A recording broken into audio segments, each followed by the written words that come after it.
What's going to be the major difference when I talk about 1.0 versus 2.0? So when I talk about 1.0, basically what you do is the difference is really about you are working like an artist or you're working as a scientist.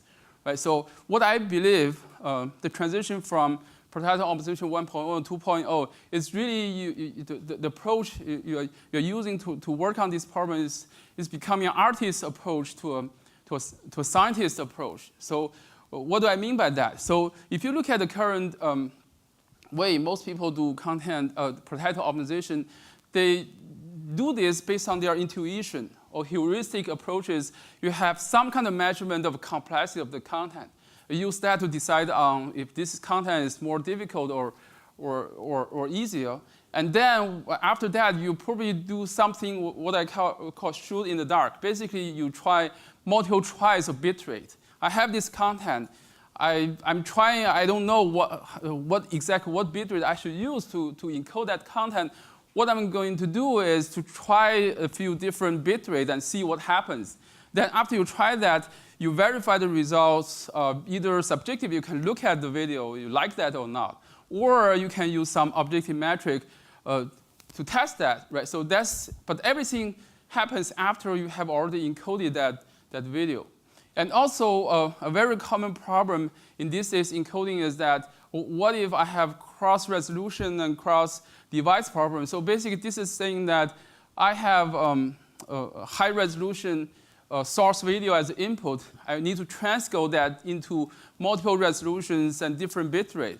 Right? So then you look at the reference video as input and test video as output. They don't even have the same resolution. Right? So traditional methods like PSNR, structure similarity, and the early version of VMAP, for example, they can't even compare these kind of videos. Right? So you have to somehow solve this problem. So for example, Netflix is going to say, OK, let me take the low resolution video. I do some interpolation, make them the same size so that I can compare with the reference video.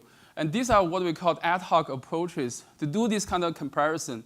And also, another important thing is, difficult thing is that for the same video content, if you show that on a big TV or show that on a small cell phone, your experience is going to be different, right? So how I can work with these kind of things, because my users, in the end, my users of my encoded video will watch the video on different kind of devices. How am I going to decide on this?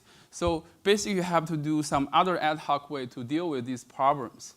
Right, so what I mean by per-title optimization 2.0, right? So in this case, we really want to do it like a scientist. Actually, for myself, I have been working as a professor, and we have to do something.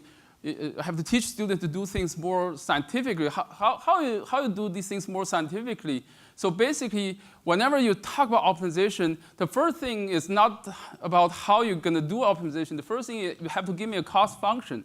If you cannot define what you mean by optimal, if you don't have a quantitative way to say how optimal one thing is, right? So you don't even talk about optimization. So the first thing you really need to have is to have a defined very clear optimization goal. What are you trying to optimize for, right? So the second thing is once you have this thing set up, what you hope to do is to hit the right target just one time. You can hit the right target. You don't have to. So basically, this is what we're going to talk about later. What we call the quality first principle that can help you to do that. But all these things really rely on a comprehensive quality rate resolution model. You have to have a very clean, nice model in order for you to do things more scientifically. And you also need to use a perceptual quality metric that is consistent with cross-resolution analysis and cross-device analysis.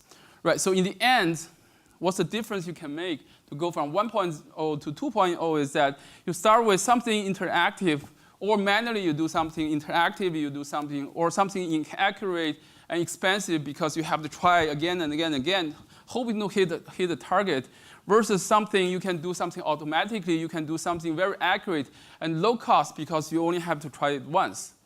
Right, so that's the purpose of per-title optimization 2.0.